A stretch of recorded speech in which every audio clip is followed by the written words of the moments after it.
Ladies, gentlemen, and friends beyond the binary, welcome to the Discourse for today, June 7th, 2023. I'm your host, Tristan. Hello. I'm going to move my camera over here. Hi, I'm Tristan. I am the guy who does the things. Quick introduction to who this guy is, if you don't know. My name's Tristan. I am the host of the YouTube channel Step Back, which you can find at stepbackhistory.com, or It's Probably Not Aliens, which you can find at probsnotaliens.com, where I co-host a show with Scott Nice Wonder. Fun shows, both of them. I stream on Fridays at noon, which is what you're watching right now. If you want to support my work, you can go to nebula.tv/stepback and sign up for Nebula for as little as $2.50 a month, which will help you, yeah.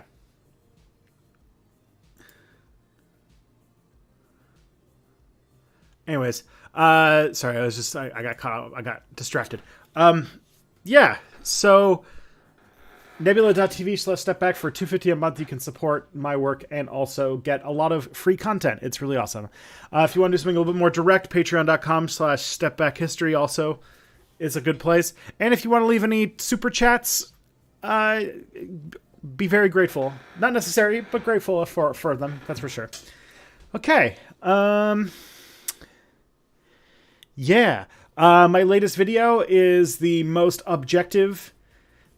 and most objective presidential tier list ever made. It is the best Step Back video. It has been described as insane, very bad, and unhinged, and possibly me, and I have been described as cocaine Joker and entering my villain era in the video. So if that's not enough to intrigue you, then I don't know what will.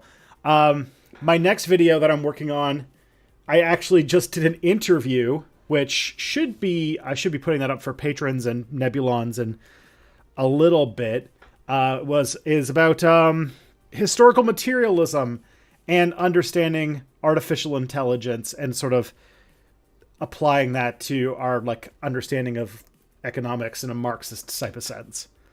It'll be really fun, I swear.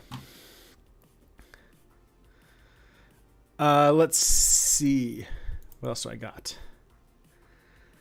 Yeah, if you want to submit questions for this or future streams, we actually don't have a ton of questions today, so you're very likely to get your question answered. But I'm going to put a link in the chat where you can click that link and sign up or submit questions for our answering. And if this is your first time watching the stream, please make yourself known in the chat. We've got an amazing chat community. Really great communication happens there. Cool ideas. And many times we become like the sideshow, and the real thing is the awesome conversation going on in the chat. So if you're a fan of talking, that's a good place to go. And well, before we do our dubs, why don't we get Mia in here? I mean, connect the internet telephone to Stockholm. Let's see if we can get it through.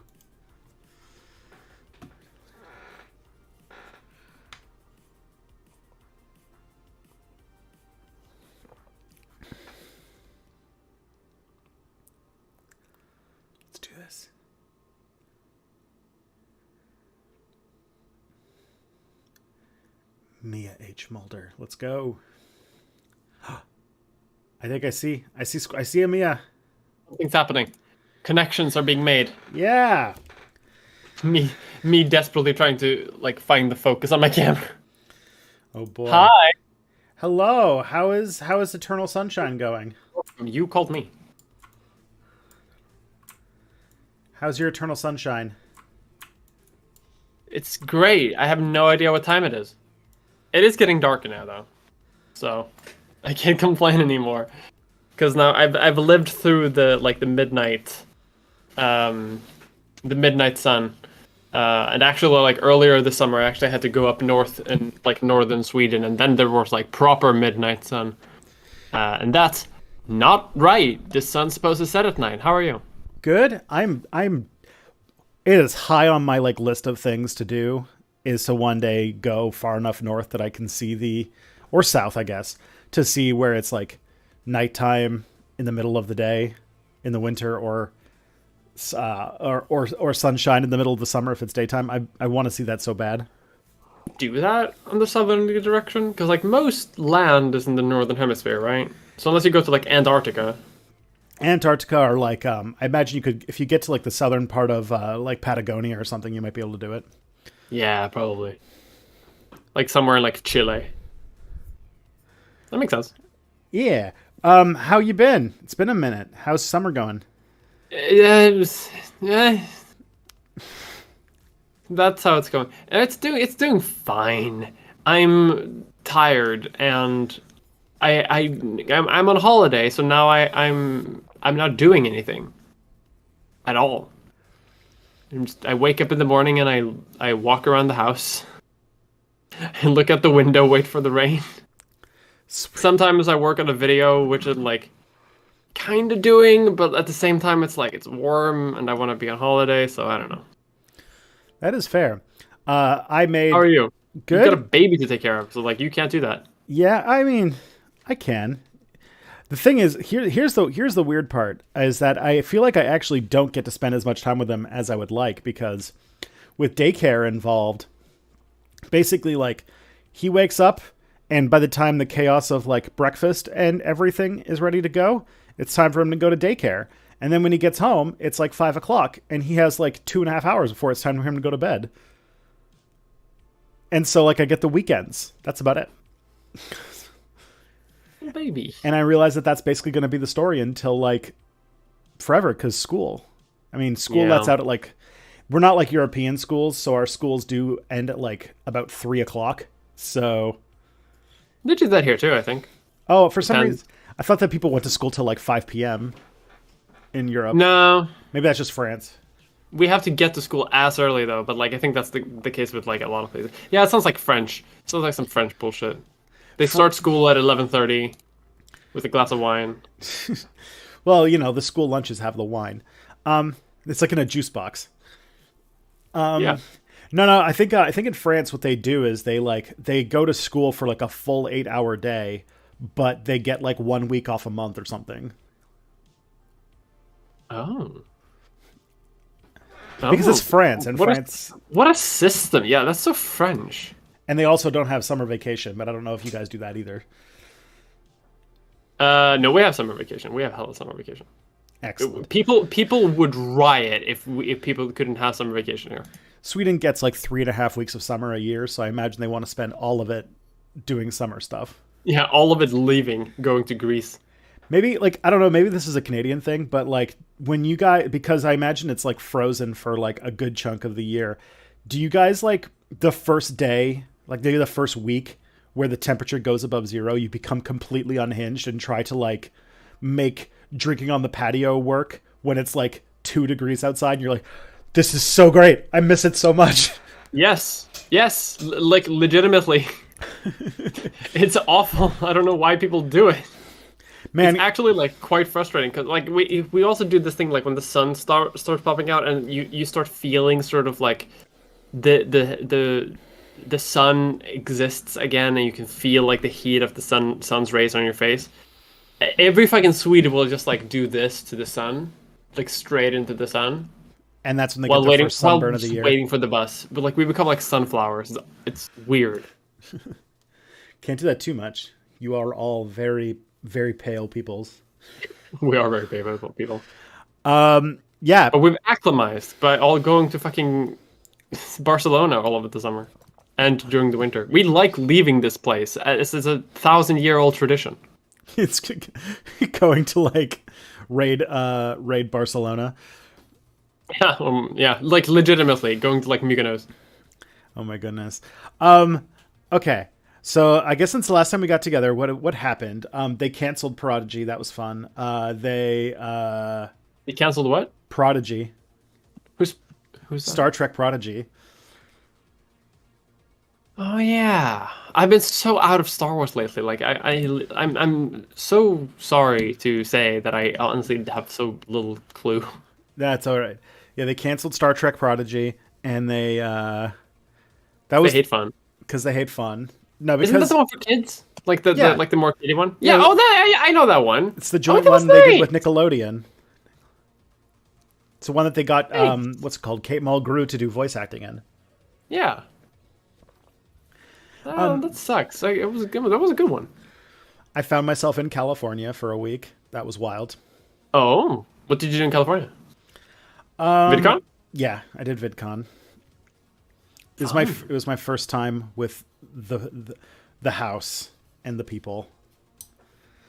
Did you get to hang out with like all the cool people? I did. It was All the weird. fun YouTubers? It was a very weird time. It was very fun, but a very weird time. Geez, yeah, summer vacation. Everyone's all over the place. And then Yeah, for sure. now I'm going to. I have like a wedding in about a month, a little under a month. Fun. But yeah, VidCon in June. The reason why VidCon, because of VidCon, I had like not that much time to do research for my video. So I decided to make an absolute insane fever dream of a video. And Which I love, by the way. It's legitimately like one of the funniest videos ever. And I also got to learn a lot about fucking American presidents. yeah, I mean, I what's funny is how much of that is like just like accumulated detritus in my brain that I've learned from studying U.S. history for 20 years. Like about Jerry and Jumbo, the nicknames that two presidents have given for their penises. I loved it. I what's it called? It's tanking real hard, but I don't care. It was very fun. Sometimes you gotta make a video that's just for you, you know what I mean? It's Like true. for your benefit. Like that's my Star Wars video too. Like I didn't really make that one to be successful. A wise CEO recently of an organization we belong to once said to me, "Don't let your audience hold you hostage." Yes. I guess he said that like all in during VidCon, I guess. It's good. That's good advice. That's legitimately good advice. If you just make stuff to please your audience, you are always pleasing a shrinking single group of people. Yes. So you got to expand. That's why you make videos for yourself, because there will be people who are like you yourself that aren't fans of you yet. Yeah. I got a text from Matt the other day that said, Tristan, I want to inform you that you seem to have accidentally made a Thought Slime video. I was very happy about it. I feel like that's the best praise I can get for that video. So one day I will, or what's it called? I think I'm going to embrace my villain arc and enjoy a bit more of that. I think I want to be. Kelly's always been telling me I need to be more silly, get more of my non-on-camera silly side out, and I think that this might be. Also, There was a lot of silliness in there. I will agree with that, in only in a good way. yeah, I will say, do you know who was the biggest advocate for the cocaine joke? The person who was like, you need to do it and commit. I don't remember the cocaine joke. It's literally the first thing I do in the video. Oh yes, of course. That. Oh yes, of course. Oh yeah, yes. Your face full of yes, cocaine. Yeah, that was Thomas Frank was a very big believer in that. He's like, this is great. Please embrace it. Do this, Mr. Notion Man. Nice. Yeah, we need to. I need to stop being depressing. Be more silly. So, But sometimes people also like the depressing. Like my most successful videos have been the sad ones. So who Yeah. knows? I feel like YouTube is a weird phenomenon and no one knows how it works. I have a penchant for black humor anyway. So maybe I should try to mix the two. I mean, you're a trans woman, and like black humor is basically like the trans women like default humor style. Yeah, I guess. That or shit posting. That and surrealist nonsense. Those are the two. Those are the Yeah, I two feel like gener- there's a lot of yeah, exactly. There's a lot of overlap within those. I want to say fields, but that's not the right word. the two the two subgenres of weird posts on the internet. Yeah, depressing or silly. Why not both? Why not both? So the first thing that we do on streams now is we talk about our wins. Which I love. Yes, we need to get more. It seems that I've like hit like in the last couple months, and like Tristan's hitting his positivity arc. That's the new thing I'm trying to do. Love. So, We'd love to hear it. yeah. So this is the part of the stream where we start ourselves off before we delve into questions about the worst things ever. Love to talk about people's victories. These can be as small as you managed to get up and successfully make breakfast this morning and it wasn't terrible, to you got accepted to college or you got a book published. I think we got one person who said they got a book published as one of the wins. So send us your W's and we will celebrate everybody being winners. Mia, do you have any wins? What are your wins? My wins are that I'm almost done with the script for my next video. Nice. Like way too late than I actually planned to, but that is how it works. Done is done. Well, soonish done. Yeah. We'll see how that goes.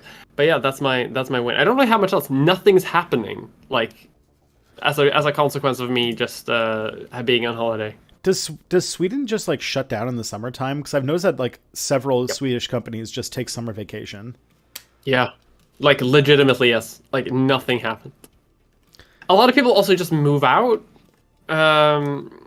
during during this. Like a lot, like Stockholm is kind of deserted right now because People are on vacation.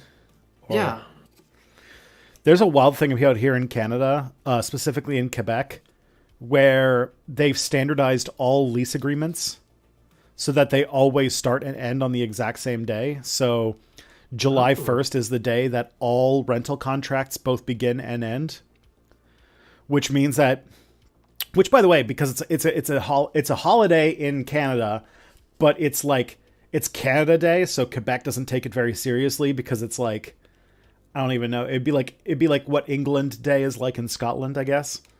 I don't know what England Day is.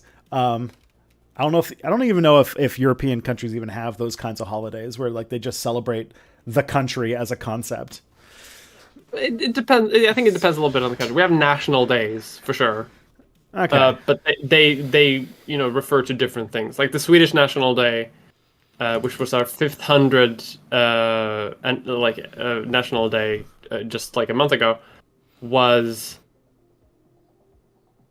it had to do with the election of our first independent king who wasn't Danish. Okay. So we different priorities, I think. Yeah, I guess we celebrate the signing of the British North America Act, which turned us into a dominion instead of a colony. Congratulations. So Canada. Canada is basically like a big European country that has become like mildly Americanized. I'm realizing. We are. So I always say that we are the closest country to compare Canada to is Australia. Australia and Canada and New Zealand are sort of like weird cousins of each other. In that we have a little bit of like, we have the British culture, but we have like a little bit of the frontier culture and like settler colonial stuff. But on top of that, we all take World War I way too seriously. And the only difference is that like Canada has basically over time just become a client state for the US, while Australia has stayed a bit more British, but there's a lot of similarities. Anyways, so Canada Day, Quebec doesn't take very seriously because not only is they're while they are part of the state of Canada, they're a different nation. Yeah, they really do not want to be part of it. Yeah. But they also have their own national holiday, Fête Jean de Baptiste, which is the week before. French motherfuckers. Yeah. I say this to you as a French motherfucker. Yeah. It's fine. So what they do is that on Canada Day, just to make sure no one's celebrating, it's the day that like approximately everybody in the province is moving, because anybody who is not renewing their lease is moving that day. That's actually really funny. I think there's actually like an old Wendover Productions video about it. It's insane. Like entire moving companies exist just one day a year. Because like anybody who has a truck is like, shit, I'll take some money and buy some moving straps and help people move their shit for one day. Oh, that one day, yeah. So That's hilarious. Actually, I had no idea that you could do that. Because like student housing does that here, but how do you even do that? Like legally speaking, like how do you regulate that happening? no idea. But it is part of the thing, and I know because I lived in an apartment in Sherbrooke in Quebec, and it was while I was an undergrad, so I still like went home, where my parents lived for the summer. So there was a time where in June/July, I had to go and get on the slow as fuck expensive Canadian train system and go all the way out to Sherbrooke, which involves taking the train to Montreal, then getting off the train at Montreal, then getting on a bus for another 2 hours to get to Sherbrooke, to then move my shit out of one apartment and into another so that I could then turn around and go back home. Absolute unhinged behavior, I gotta say. Yeah. You can't do that as a country. Yeah. So, anyways, that is to say, something. Okay. So, let's see. We got some wins in the chat. All right. Somebody found wild grapes growing in their creek and is propagating them. Fuck yeah. Fuck yeah. That's incredible. Yeah, that is a great discovery. And you know what? Go to the store, buy some yeast, use that to get shit-faced. Wild wine. Do you want to make your own wine? Because I would not know how to do it. My dad did it a lot when I was a kid, and also makes his own beer. So it's kind of maybe it's just because it's a family thing for me. But that's good though. You should be proud of it. Yeah, it's like the chief bonding thing that I did with my dad as a kid, is we made beer together, and he made wine when I was younger. But it's the same process for the most part. I guess, yeah.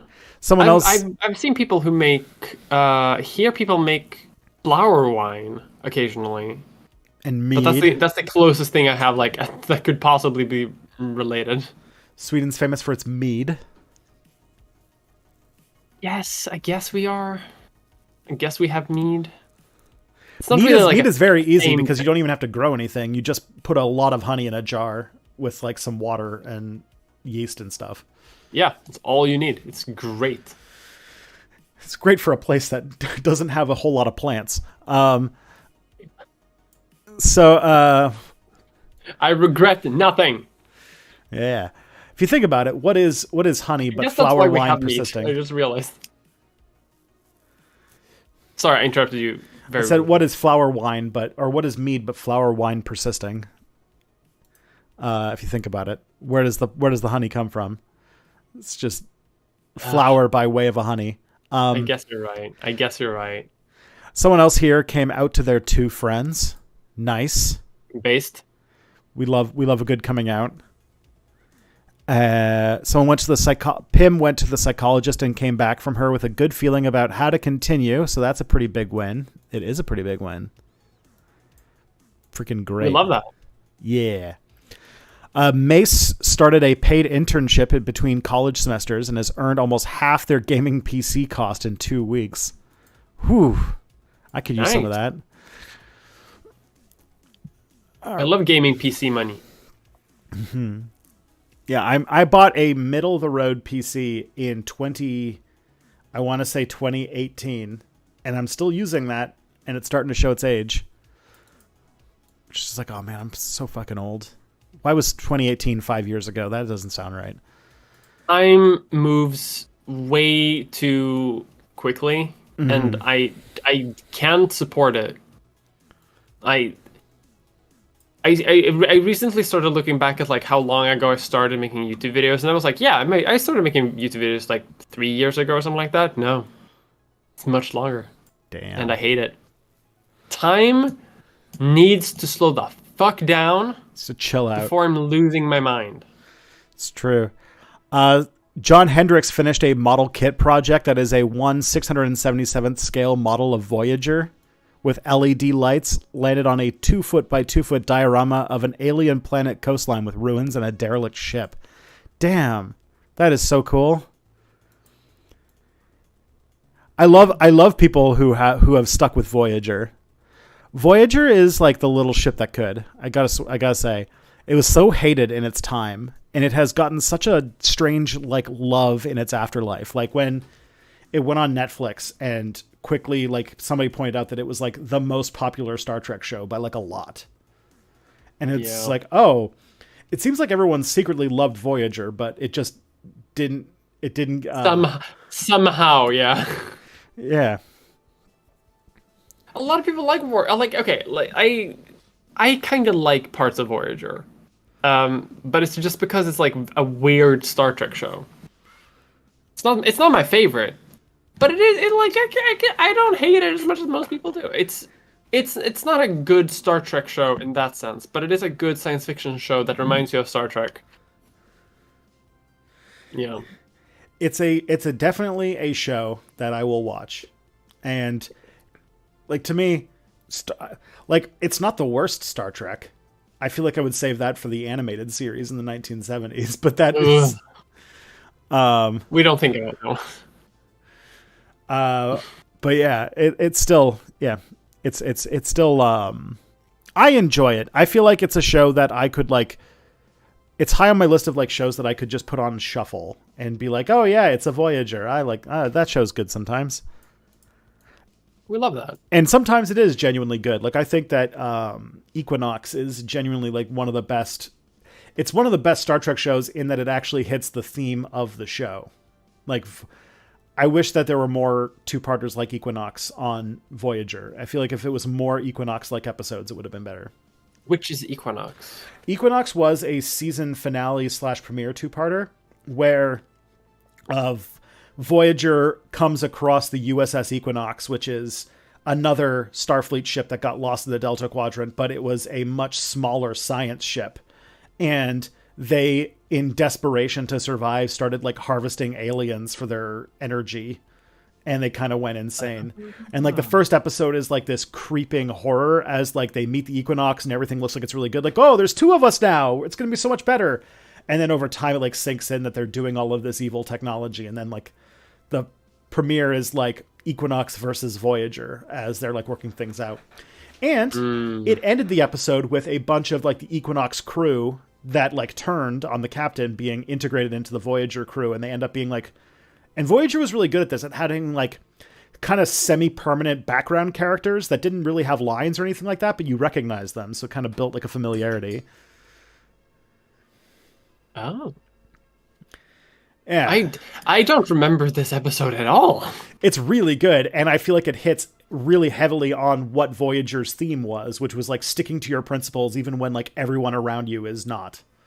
Yeah. Like, yeah. Like there are some interesting ideas that Voyager does that no other Star Trek show can do because of those because of that. Sex salamanders. Fucking sex salamanders. They made a sex salamander action figure and I want it. It's the hyper evolved fucking sex lizards. Yeah. Robert Duncan McNeil. They just did that. It's memorable. You can't fault it for not being memorable. That's the thing. When Voyager goes really bad, the problem with the thing that Voyager suffers from is it has a lot of episodes that are just kind of not memorable. They're just kind of boring.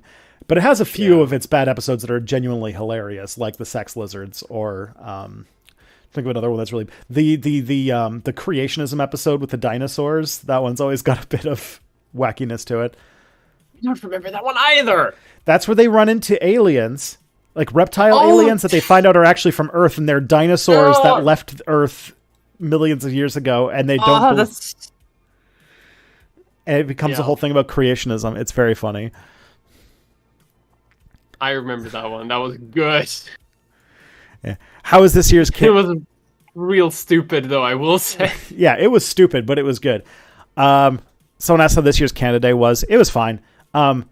There's definitely the orange thing has not been as juicy. There's a lot of people who are trying to have it both ways now, which kind of sucks. All right. Let's see. I made alien whales and creatures out of sculpey and trees out of wires and red model foliage, and did a resin pour for the first time in the ocean and built the ruins and soldered the LEDs myself. Holy crap, John. John Hendricks is like a freaking like diorama master. What the fuck? That's pretty cool. Really cool. Let's see. I have a diorama, and I've been building it since my birthday because I got it in a birthday present. It takes such a long time to build, and it is very nice to build. But my God, it's difficult when you have ADD. It's difficult to like find the energy to actually be like, I'm going to sit down and build a little house out of bricks. Now. Yeah. Or like arrange some trees on a hill. I have this software project that I want to make, and I'm like, I like want to work on it. But like, there's a phase in it where I have to just sit down with like Excel and make like a huge database of things and fill it all in. And I'm like, I'm really not looking forward to doing that. And I'm like, I don't want to do it. Okay, let's see where. So Betsy's sober, so no wine, but there would definitely be jam. Ooh, yes, we did not factor jam. How could we not have factored in the jam? Bee butt wine is another name for mead. I don't. No. It's more like bee vomit, actually. Either way,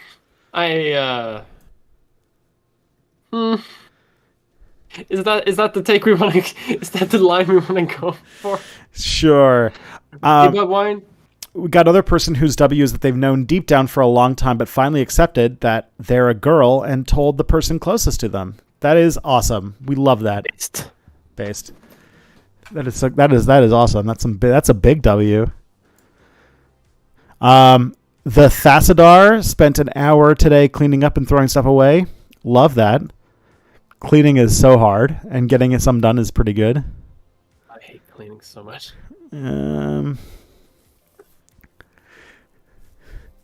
There's a good claim here. Voyager is not the best show, but it's probably my favorite. That is a great line. I like that a lot. But they're so right. I know exactly what they mean. Mm-hmm. Okay. Terra del Fuego isn't as close to the pole as the high Arctic is. You got to cross the Drake Passage. Okay, so we do have to go to Antarctica for Midnight Sun. Shit. See?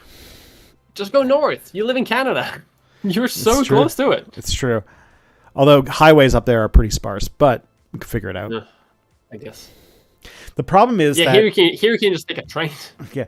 The problem here is that our weather is more extreme. So to get to the latitudes that we would need to have like midnight sun, you're getting to a place that's literally in the Arctic. Yeah. And because not many flights go up there, like one ticket's like $3,000. Like it's cheaper for me to fly to like Mexico than it is to fly to like another part of the same country I live in. Yeah. Yeah, I'm not surprised by that, unfortunately. Don't insult the animated series. Spock 2 will crush you. Well, it was established in Lower Decks that Spock 2 is dead, so we're fine. My God.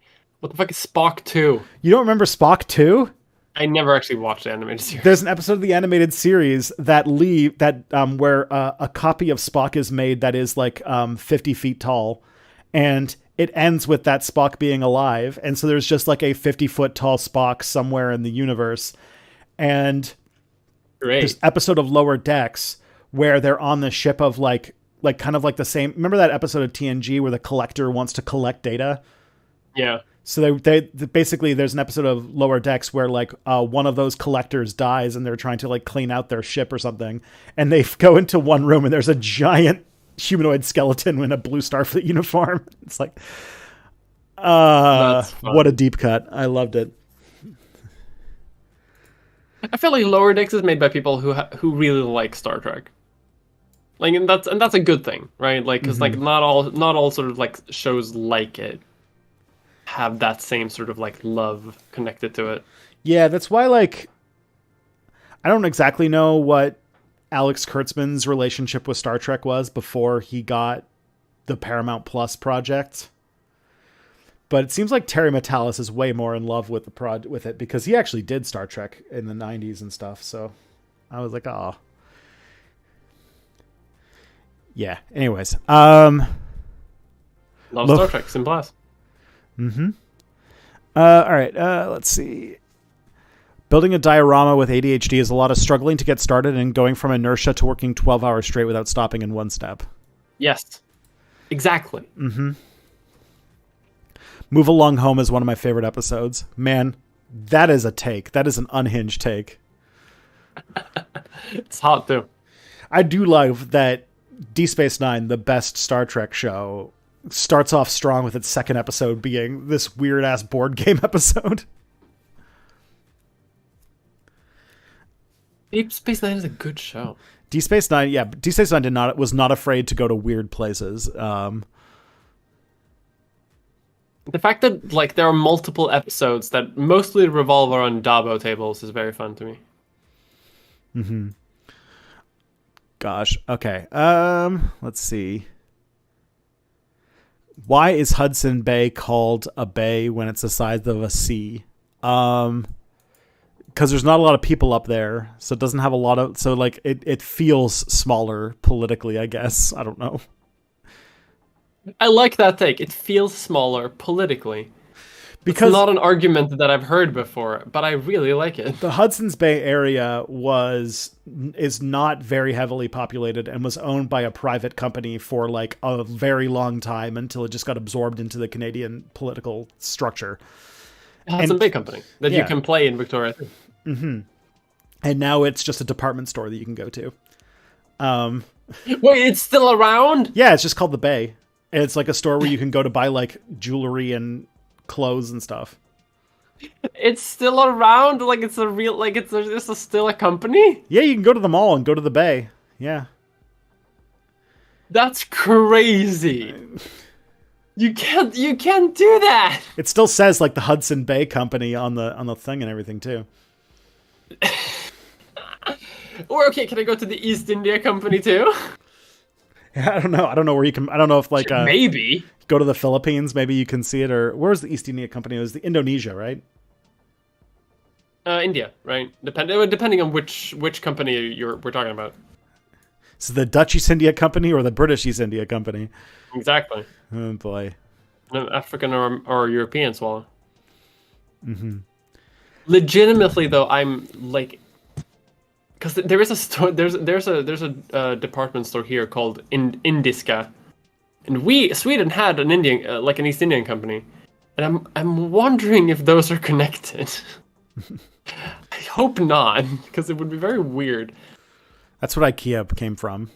Is the Swedish East India Company? It's the inheritance of the fucking Swedish East India Company. God, how horrible! I love it. It's beautiful. Okay, let's see. What do we got?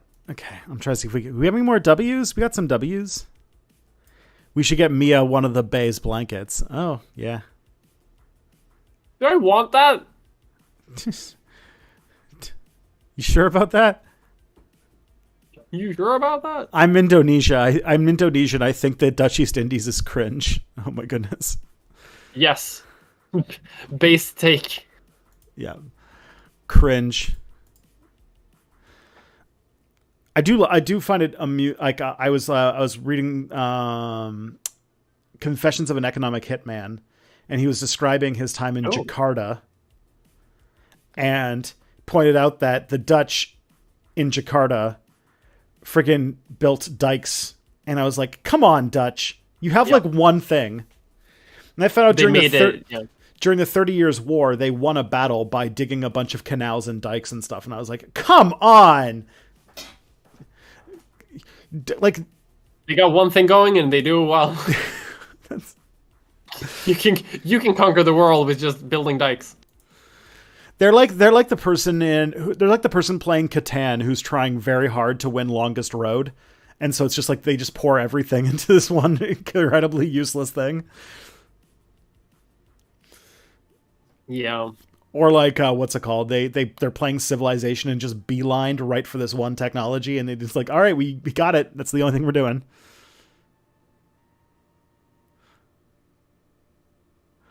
Oh, man. They're like those superheroes with a very specific power that gets used all the time. That's true. Okay. Now, have we heard... I think since the last time we talked, we've got a bit more detail on the Paradox Star Trek game, too. Oh my god, yes. And I'm so disappointed. It really... I feel like, from what I saw, it just looks like it's a very heavily reskinned Stellaris. Yeah. Which is a scam. Unless they have significantly more new features, this is just gonna be like Stellaris story mode. But like there are Star Trek mods for Stellaris, so they're gonna have to work pretty hard to convince me to buy a whole ass new video game. That's true. It does seem like maybe this is like it seems that maybe how do I explain? I feel like the Stellaris brand is a lot more popular than I thought it was. Because I always hang out with like Paradox heads who are all like history nerds, and everybody hates Stellaris except for me because I think I love Stellaris so much. Me too. It's a great game. It's my favorite Paradox game. And people, but it seems to be like the black sheep of the family. It's not quite Imperator, but it's close. But they keep making new Stellaris IPs. Like they tried to make that mobile game. They're making that new sort of like shorter competitive version of it.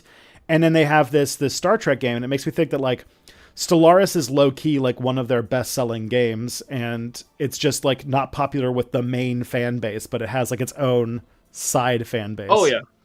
It is the game I think that has like the biggest potential to go to like become mainstream because it is not history based because it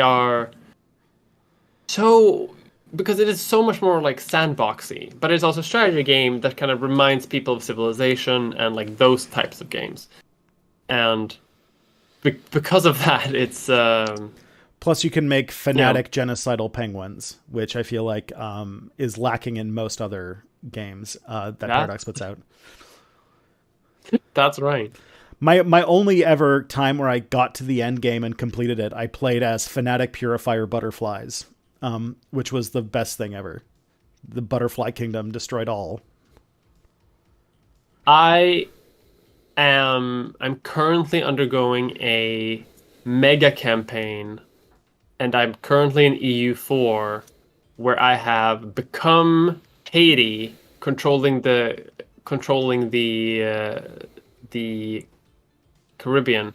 And my goals is to take that game into Stellaris, because for some reason some people have made a converter from Hoi4 to Stellaris.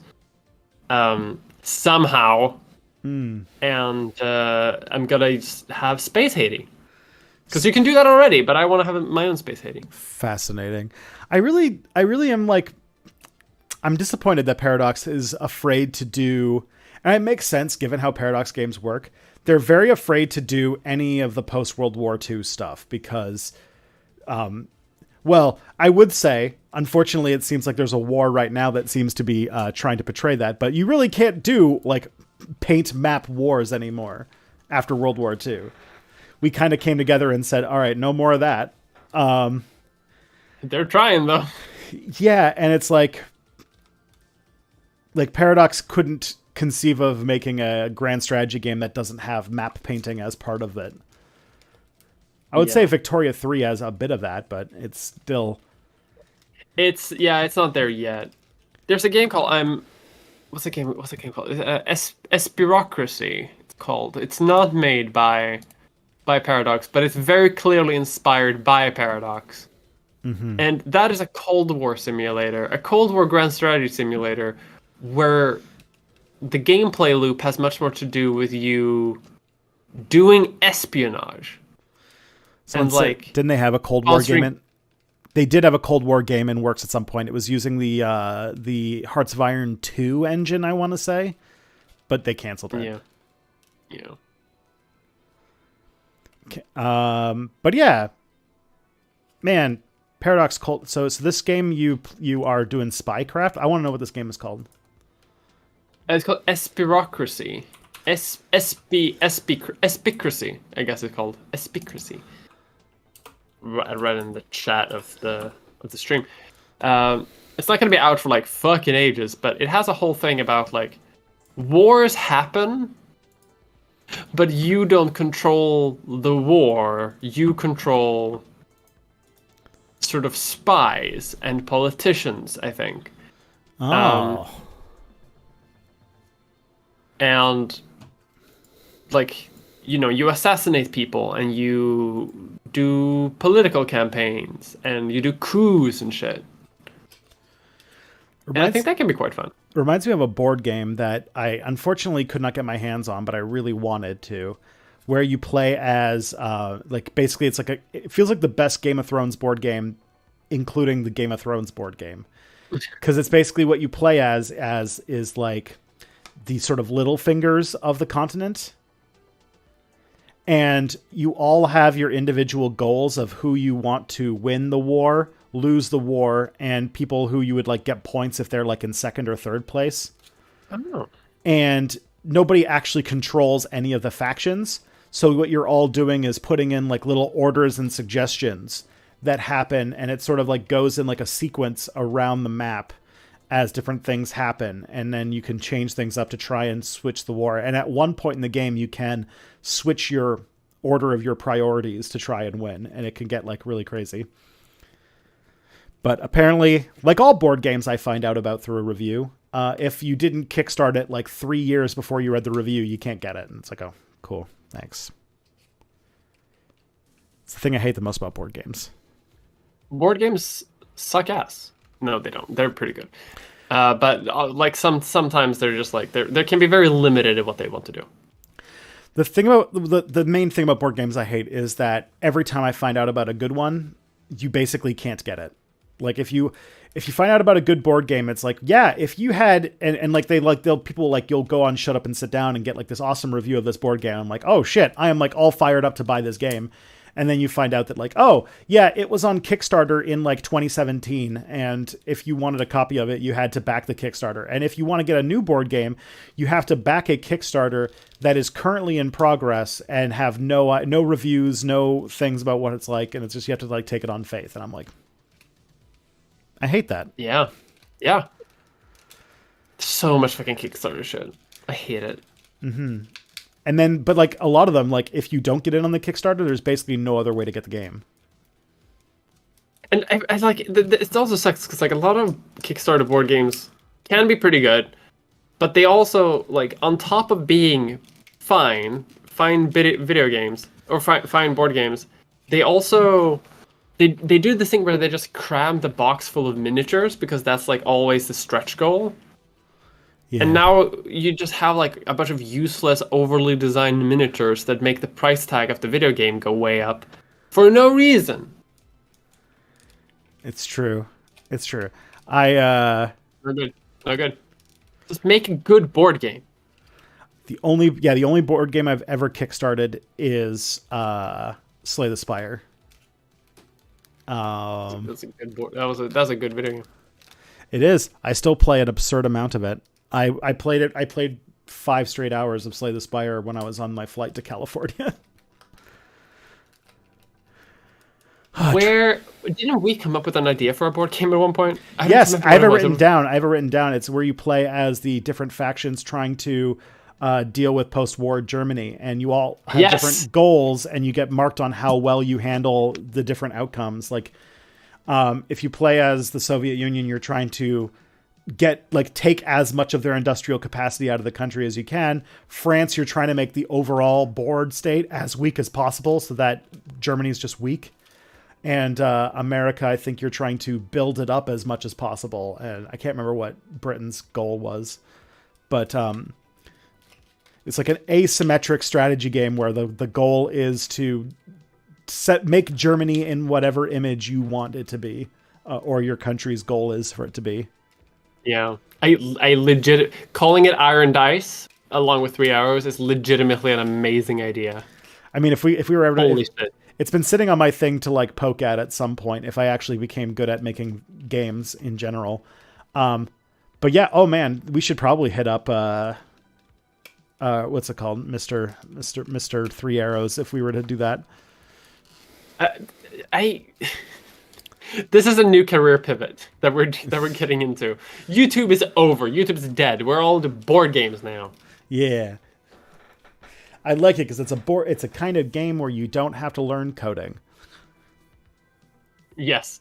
Except now you do, because now in order to beta test the game, you have to put it on Tabletop Simulator, and so you have to learn the coding for that. But yeah, that's been when we talked about that, I put it on my list for a long time to sit on. It does remind me that I've been playing around with something that I think you would be very excited about, and that is a potential. I don't know if I would ever be able to get this off the ground because it's such a silly idea, but I want to pitch it as a Nebula original of where we would get history YouTubers to play a game of diplomacy. Where everyone would be in person and the like moments between rounds are treated like Survivor, like a reality show. Yes, fuck yes. But what's diplomacy? I don't know. Diplomacy? You've never? Oh my god! It's like a 100-year-old board game. Like it's like a board game from like 1920 or something. But you play as it's basically a simulation of the First World War.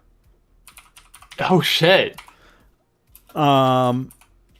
And like you play as you play as one of the 7 countries, and the whole thing about it is that it's a board game where all of everybody in the you have the map, and you play as like seasons of the war, and it all starts I think in like 1910 or something like that, and you all secretly write down your commands, your orders for all of your troops. And they all get processed at the same time. So if 2 things move into the same place, they bounce each other out, unless one has a support of another, and the one with the most support wins. And basically, there's no way to actually win solo. You have to win through collaboration with other people. And it very often ends in like, I think you can win with as little as a 3-way victory. Like you have to have 3 players at a minimum have enough supply depots, i.e. over half of them, and they can declare the war over. Single player victories are very rare, but they become these games of like backstabbing and lying and deceit and like alliances and all that kind of stuff. And people switching sides and shit in the middle of it. It's a board game that destroys friendships. Which I feel like it would make an amazing reality show with a bunch of history YouTubers, especially because you can lean into the costume and stereotypes about it, because you play as Britain. It's all countries that you are allowed to make fun of. Britain, France, Italy, Germany, Austria, Hungary, Russia, and the Ottoman Empire. Yes. Legitimately, we should pitch this. I think it's a great idea. And everything we should pitch this. I think this could be a great show, and I think we could, because it's easy to film too. Like they have a fucking show where people travel around the world and shit. I mean, granted that gets a lot of views, but like, let's talk about this like next week sometime. Like we're doing this. I'm legitimately down to do this. Yeah. If you would want me to be part of it. Oh sure, it's your thing. Get the real life lore guy, and then we'll get tons of views. Yeah. Well, like there are tons of people that you could get in on this. Yeah, there are Kingston Generals, which I'm sure they'd be down. I don't know. Their people don't really like to go on camera very much, but I feel like we could find. I feel like there's enough Nebula YouTubers that we could get on board for just this. For sure. Like they got you, they got Joseph. I don't know if I forget whose names are public or not, but there's enough people, anyways. That would be a very funny show. And the thing is that like you do these rounds, right? And every time you do these rounds, you do spring, fall, and winter is when you resupply. So what you would have is between rounds, you have like negotiation and breakout rooms and stuff like that. And you could have like cameras in all the places to get all the conversations down and everything like that.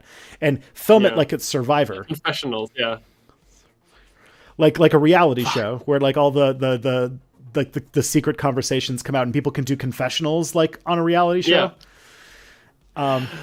Don't you want like? Surely we could also like just modify the rules, also, right? Like we could add extra shit. Sure, there's like a billion variants of the game too. Oh my god, I bet. Yeah. Because like it's a game that it's very easy to play via correspondence, and people have been doing it for like 100 years. Like the game's like 100 years old. I'm sure people in the chat are talking about it. Because it's a classic. I am so down. 1,000%. Wait, somebody made a board game based on the war right after it. Wasn't that seen as insensitive back then? It was made by a British person, so no.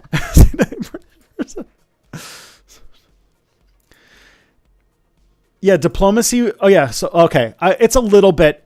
It's okay. It was made in 1954, so it's a little. It's not quite as old as I thought it was, but it's still really old. Could we use it from a rights perspective? I don't know. It's published by Wizard of the Coast, so we'll have to say. No, it is. It is.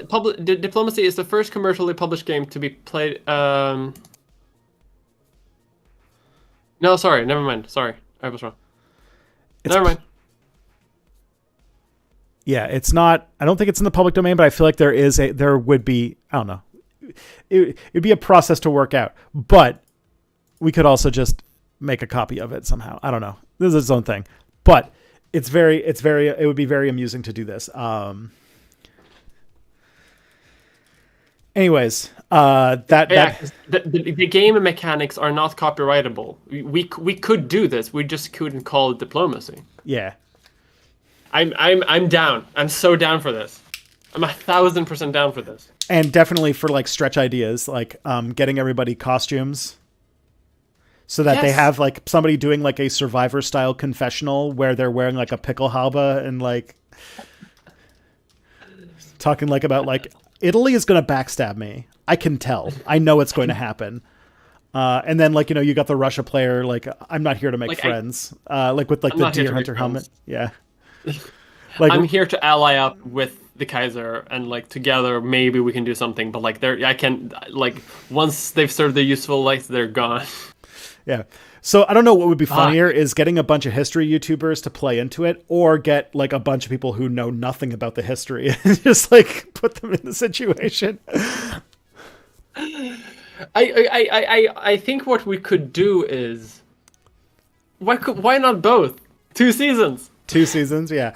That'd be pretty good. You start out with the knowledgeable people to sort of like make, because that's what people would expect, I feel like. And then you and then the next season you have people who have no idea what the fuck's going on. And then they get to do it and they get to recreate it in another way. Yeah, it's great. And like it's got like old moves. Like I know that like there's like classic opening moves between, because like what instantly happens, because like the way that is there's supply centers, right? And after the 2 rounds, there's 2 movement phases and 1 reinforcement phase. So you get supply centers, and if in the winter term, you basically have to have as many units as you have supply centers. So if you've lost them, you have to like sacrifice units, and because they can't be really destroyed. So basically it's just like if you lose supply centers, you lose troops. if you gain supply centers, you gain troops. And there's like a few free ones though, like the whole like, oh, like Holland and Belgium are 2 supply centers, and like Germany, France, and the UK always like have like a bunch of fights over who gets them and stuff. Fun. Mm-hmm. And like they lead to different things. Like Russia starts with 4 supply centers instead of 3 because it's so big. And like Italy is always like right in the middle of a big mess and has like no clear, easy way to expand except to North Africa. And I don't know. It's got a whole thing. I'm surprised. I thought that this was like a really well-known board game. I've never heard of it. I mean, I'm sure it is well known. I haven't ever heard of it. Oh, wow. Legitimate, like I'm so down for this. I know for a fact that there have been some talk in Nebula for having some sort of like D&D thing going on. Like we have our own like dropout version, and there have been board game ideas that like YouTubers come together and play board games. Like, and that's the idea. But this is so much more specific that I think it could be a lot more fun. Yeah. Maybe I could pitch it as part of that thing and see what it goes from there. Anyways, okay, again, legitimately, if you would like to pitch it, I'm so down. Like, I know that this is a conversation we can have like off camera, but like we can pitch it together and like we can do it. I'm so down. Yeah, let's do that. But while we're not in front of 50 people, yes, trying to entertain them. Sorry, I got distracted by a really good idea that you had. Oh boy, I appreciate it. Okay, let's answer some questions because people have questions that need answering. And the first one I got is like, this is from June 8th, and it is what I could only describe as a wall of text about Star Wars. So, that was specifically held for Mia. So cool. I love wall text of Star Wars. All right, so Mia question. Do you think Anakin was ever a good person?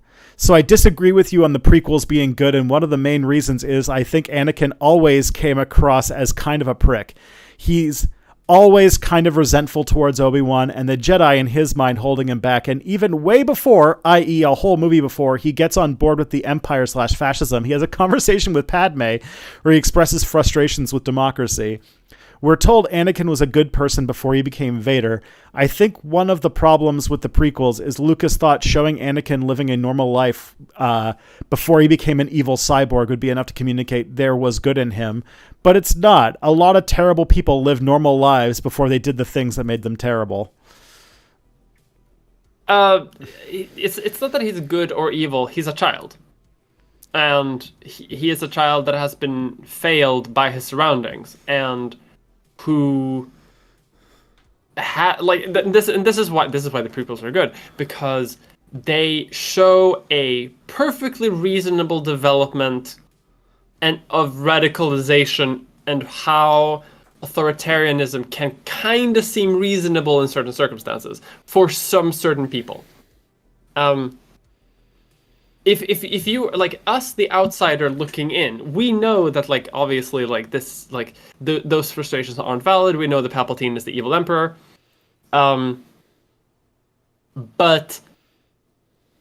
Anakin is like torn away from his like okay. Anakin is growing up in a society, growing up as a slave in a society where slavery is ostensibly banned.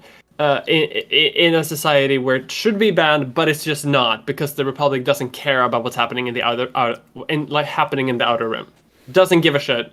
Slavery exists, and he suffers for it.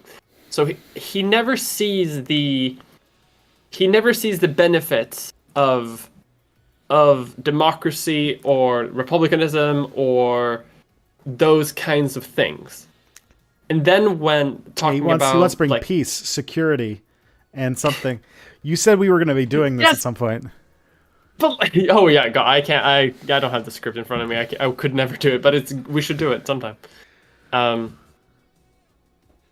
But like he like this is why he says those things. Like I bought priest security and stuff like that because in his mind the Republic hasn't had those things, and the Empire could. When fighting to protect the Republic, he doesn't know any of the good parts of it, and in his mind, there's no reason to see the Republic as a good entity. I guess he also didn't know that Palpatine was behind the entire Trade Federation nonsense. He's the reason why the war is happening at that moment. Exactly. He finds out about that shit later, and at that point, he's deteriorated to a point where he's basically become mentally enslaved. As you say, he's rescued from a slave planet where he shouldn't legally be a slave, and he sees a major international crisis unfold that he helps resolve. He is the instigating factor that solves that crisis by blowing up the Trade Federation droid controller. He fixes that problem himself. Something that democracy couldn't do, something that the old president couldn't do, something that the new president, whose whole thing was he's gonna fix it, he couldn't do it either. So can you? And he does it when he's 7 years old. So can you find is it so weird for him to be well, maybe I am better than everyone else? That is a weird thing to think, but he sees no evidence to the contrary. And then he goes into the Jedi Order, and instead of them humbling him and treating him like a normal person, first of all, they don't even respect him, but they also treat him like he's the chosen one. So once again, he's being raised on the idea that he literally knows better than everyone else, and he is the instigating factor that can fix the universe. He's literally the chosen one. He can do no wrong. So when he thinks weird thoughts, he's well, this is kind of I once again see no evidence to the contrary that this should work. And then in the Clone Wars, a war that he also doesn't fully understand why it's happening, he does pretty unorthodox methods in order to win the battles that he has been told to fight, and he wins those battles. He wins them by pushing the rules a little bit, and no one stops him ever. No one is ever giving him any indication to the contrary of what he's supposed to be doing, how he's supposed to feel. And then when he does grapple with some moral choices, when he kills a bunch of sand people to save his mom, no one comforts him. No one tells him being hey, that's a bad thing to do. That's not how you cope with those emotions. Yeah, I gotta say, no one helps him. Natalie Portman dropped the ball on that one. She should have been what the fuck? What did you do? Wait, what? You killed all of them? The women and the children? I have to go now. There's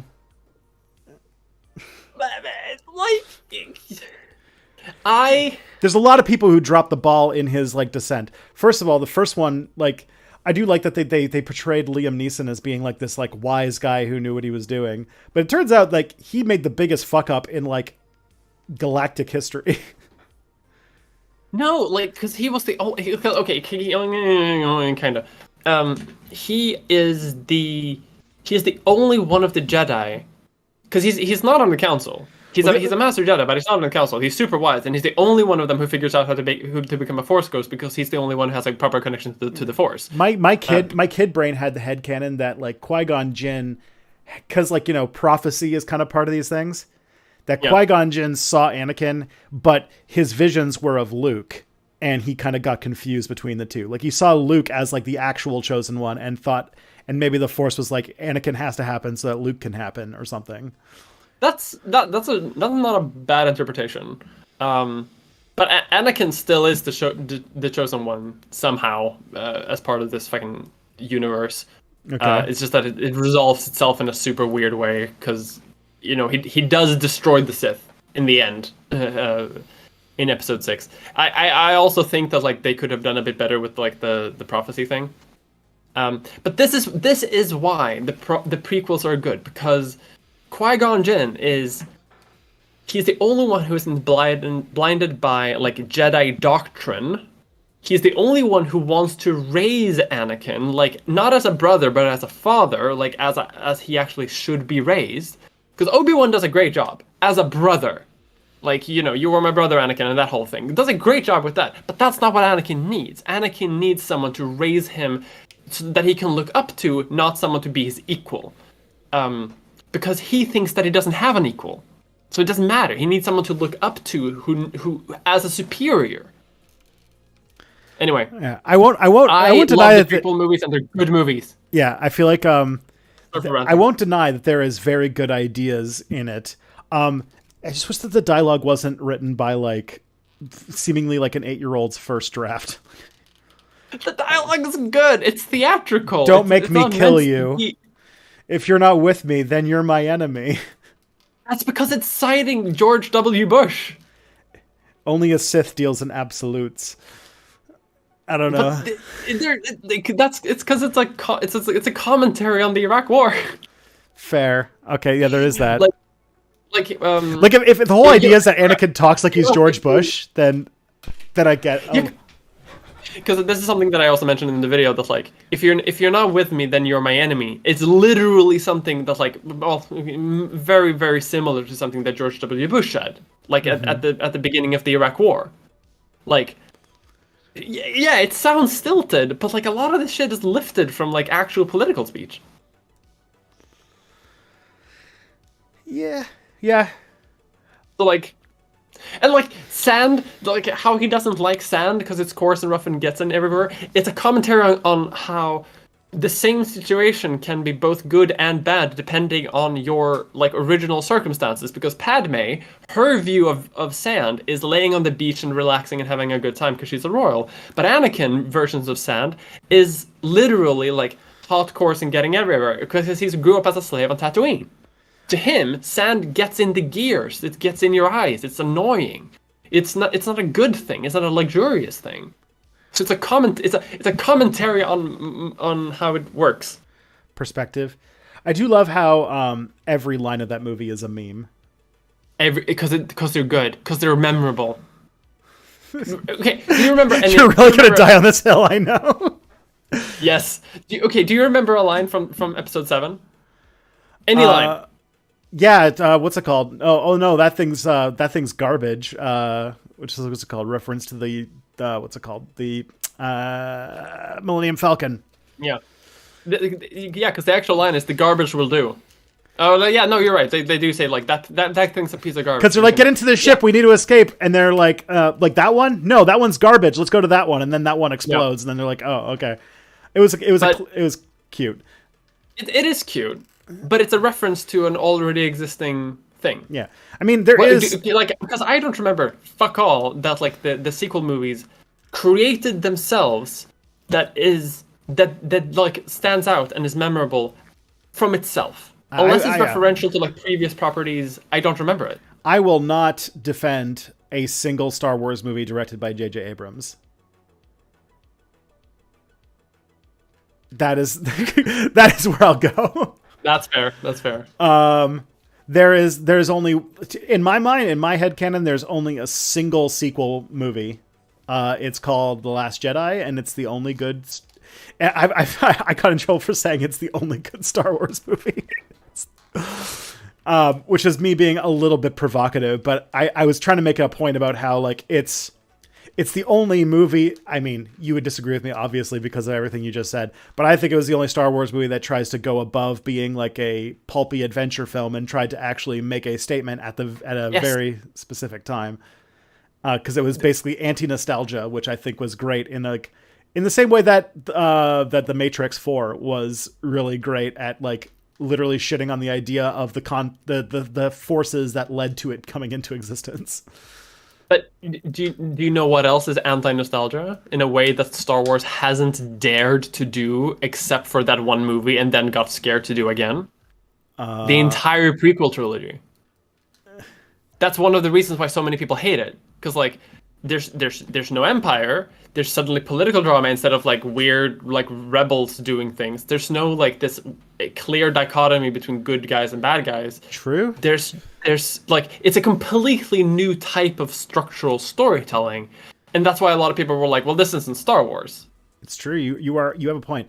I just realized I really have to go to the bathroom, and I was trying to hold out until the end of the stream, but I don't think I can go another 45 minutes.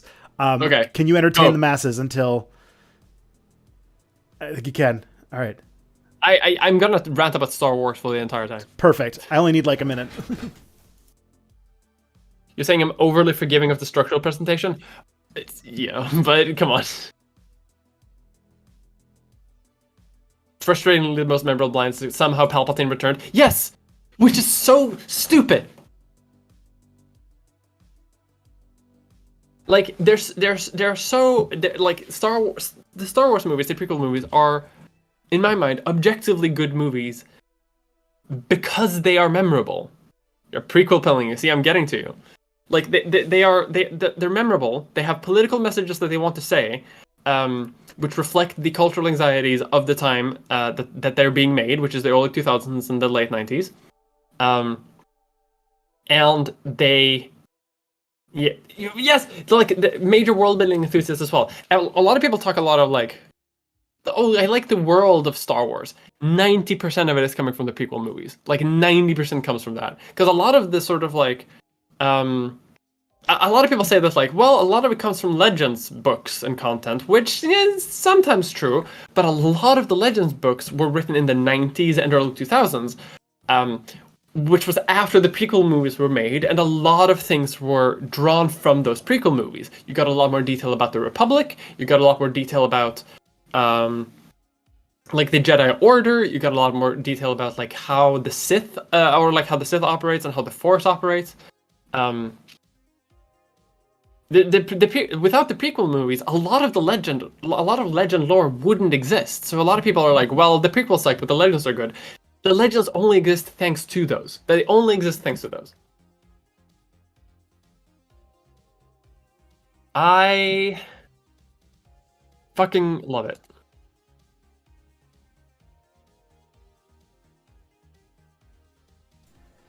You're making me want to critically reevaluate. I guess like I don't know what we finished on, but I will say that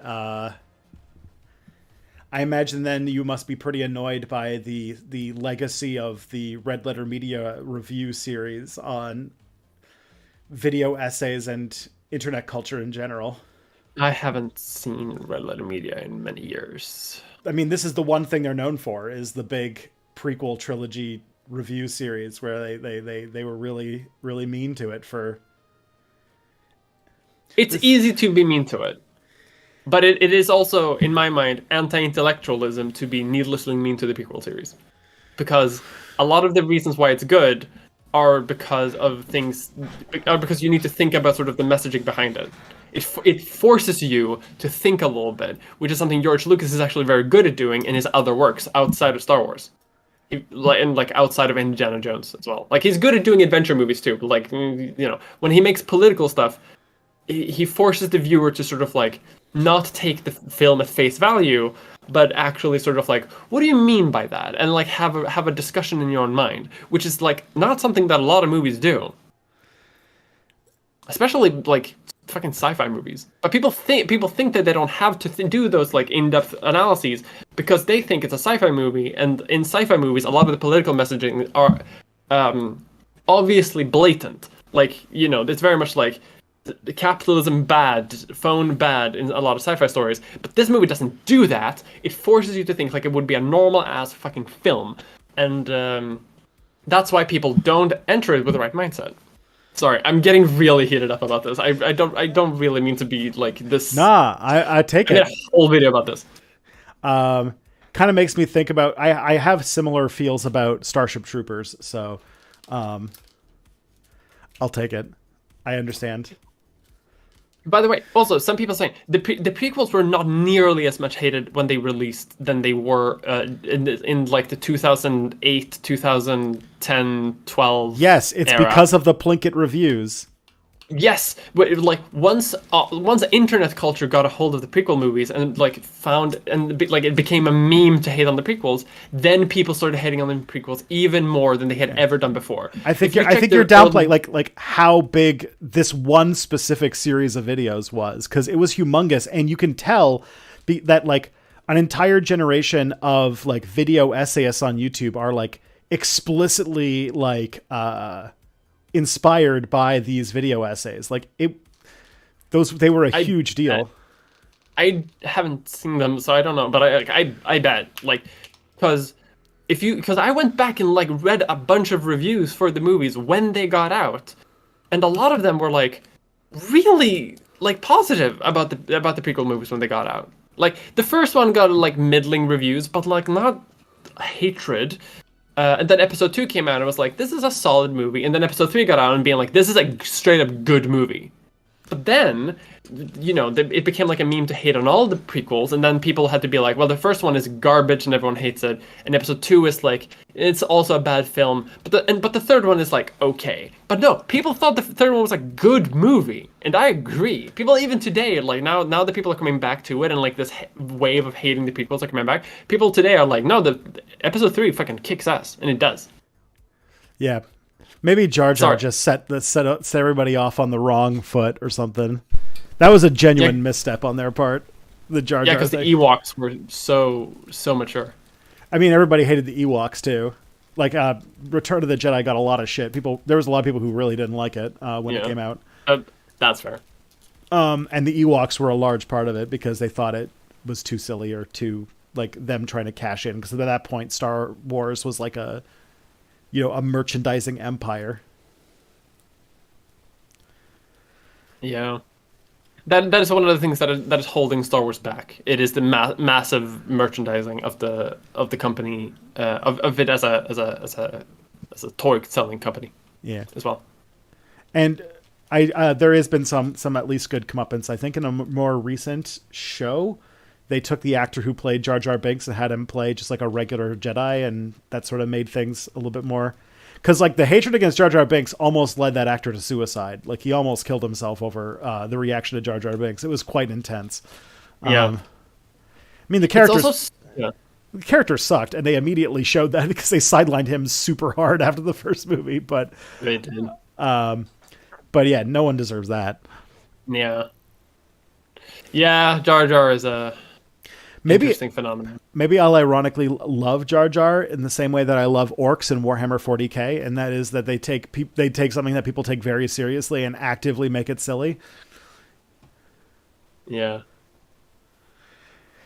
No, he was part of the Mandalorian. That was where he played a Jedi in the last season. He saved Grogu, Baby Yoda, from the Jedi Temple during Order 66. So that's how he is. That's how Grogu escaped, and that's how he sort of like got back into it. Yeah. Now also, Andor is fucking incredible, like filmmaking. Also, like that's barely even Star Wars at that point. Mm-hmm. Yeah, I'm excited to chew into it. I'm feeling very much that like. And I'm looking forward to seeing if I'm wrong here, but I feel like it's one of those things like this didn't actually need to be Star Wars. It was a good idea that does like that. Star Wars is almost like I'm obviously my Trekkie thing is too tacked on. I've never like loved Star Wars. I alternate. I have a 3-way alternation where depending on like how bad my ADD is, where I go from Star Wars to Star Trek to Warhammer 40k, and then I just like go. One of those 3 can be anyone at any given day. I have to like now I'm stuck with Warhammer 40k because I literally have Warhammer 40k stitched into my skin with a needle and ink. So I feel like I'm gonna have to always love Warhammer 40k in some capacity. You can't have a choice. Yeah, if you fall out of love at it, you have to force your way back into it. Yeah, because I've got now a Warhammer 40k orc tattooed on my back, so. That's fine. Actually, my favorite sci-fi horror, like my favorite science fiction trope creature is very well done in Warhammer 40k, and it's like one of my favorite science fiction monsters of all time, and they did it really well, and I will always do it. Because despite the fact that I have an orc on my shoulder, I have come very close to entering the hobby by buying a Tyranid starter pack, so... But like, I love... My favorite thing in sci-fi is always like I love the Tyranids, I love the Zerg, I love xenomorphs, I love like there's a very specific alien vibe that I love a lot. I get that for sure. Don't give Games Workshop money. Okay. My plan was actually to, because I don't really, this is going to be sacrilegious. I don't like painting miniatures, so I was going to buy something that somebody else had already bought and painted. And I've been told that apparently there's a really easy way to get Tyranids because everyone likes playing Space Marines. And there's a lot of starter packs where you get like an army from this like 2 different factions. And a lot of people buy the one that's like Space Marines versus Tyranids. And then they keep all of the Space Marines and try to pawn off the Tyranids. Because I guess Tyranids aren't a very popular faction to play in like the game part of Warhammer. I don't know why, but I can't imagine getting into the game of it. I got one of those starter packs because I want to like paint the minis and stuff. I can't imagine trying to play a game with those things, like with dice and like having a ruler on the board. Yeah. I couldn't do that shit. I have a friend who's really into Warhammer. He's not 40K's into the what's fantasy one? The new fantasy one, not the old fantasy one. They have a new one now. It's like a new one. They like kind of retired Warhammer Fantasy Classic and they replaced it with something else, and he likes that. Age of Sigmar, that's it. Oh. So he's really. I have one of my like real. I have like a weird thing in my town is that a bunch of people that I went to undergrad with, despite the fact that it was in Quebec, have ended up moving to London for various reasons.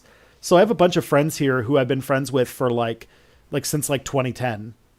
Even though I moved here and like, you know, I've only like lived here for a few, like the last like 10 years. So I like have friends I've been friends with for like 13 plus years. There's like tons of people who moved to London, Ontario. And like, I'm looking up the city now. It's not like a big town or like a big city. No. Like, what? Why does everyone move there? I don't know. I don't know. I don't know of any other. I'm always like thinking that someday I'm going to randomly run into Keffels and I don't know what I'm going to do. Be like, hi, bye. Does she live there? Yeah, Keffels lives in London. I think that's the only other person in like our space that I know of that lives in London. The nickname that London has in the Nebula circles is Jason London. Because apparently London is used over and over again on Not Just Bikes as an example of a poorly designed city. Because that's where Jason from Not Just Bikes is from. So yeah. Rip. Fuck. Can only assume London Ontario has cheap property. It does. Yes. I have a house that, let's just say, I have a house that's larger than the one that my parents live in, and I bought it for less than half of what the house in Burlington's worth. So if you're trying to get out of the GTA, like real estate bubble, it is a good place to go. GTA? The Greater Toronto area. It's like Grand Theft Auto? What? Yeah, it's a bit of a confusing acronym here. The GTA is just a term for like the Toronto and the cities that sort of surround it in a blob, because like I think like almost like 1 in 10 Canadians lives in this like one like metropolitan area. So actually I forgot, like almost 1 in 10 Canadians, like 1 in 20 Canadians live just in Toronto, let alone the metropolitan area. So it's yeah. So it's just like a big area, and the thing is that that area is known for having like an absurd runaway like real estate bubble, to the point where there's actually an entire TikTok account that I love where he finds a property in Toronto and then finds what he could buy in Europe when it comes to like buying castles or like entire villas. So he was like, yeah, like this like shed sold in Toronto for $1.2 million. For $1.2 million in Italy, you could buy this town. It was like this entire town. Or like this 23 bedroom like island like house. And it's like, oh my God. The board game thing. Do you think it'd be problematic to have somebody cosplay as the Ottoman Sultan, unless you got a Turkish person, I guess, from 255 5 British pounds? Thank you so much. Sure. We haven't made the show yet. Yeah. Yeah. I feel like we would at least not be able to get them to wear the giant onion hat. I feel like it would not fit in the studio, first of all. And second, it would be, Plus, I think by that time, the Ottoman Emperor kind of just wore a suit. Yeah. That's going to be the main problem of diplomacy, is that only a handful of leaders still dressed silly. Most of them just wore military uniforms or suits. Like, I think like the president of France is not going to look silly, and the prime minister of the UK is not going to look too silly. Oh my god, who was the freaking president of France during World War One? I have no idea. It was Raymond Poincaré. Okay. Yeah, and it's dude is not remembered in history because I have no idea who he is. Yeah, and pictures of him is just a guy with a suit. Yeah. With a sash. French suits, to be fair. Yeah.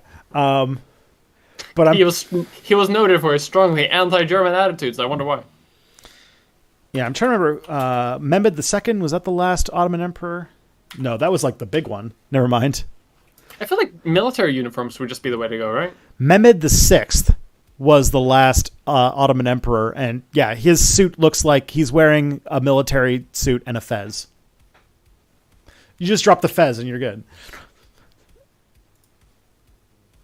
You can wear fezzes. I suppose so. I've been given like multiple fezzes by like Turkish friends that I have, and they get sad if I don't wear them when we hang out. Okay, then there you go.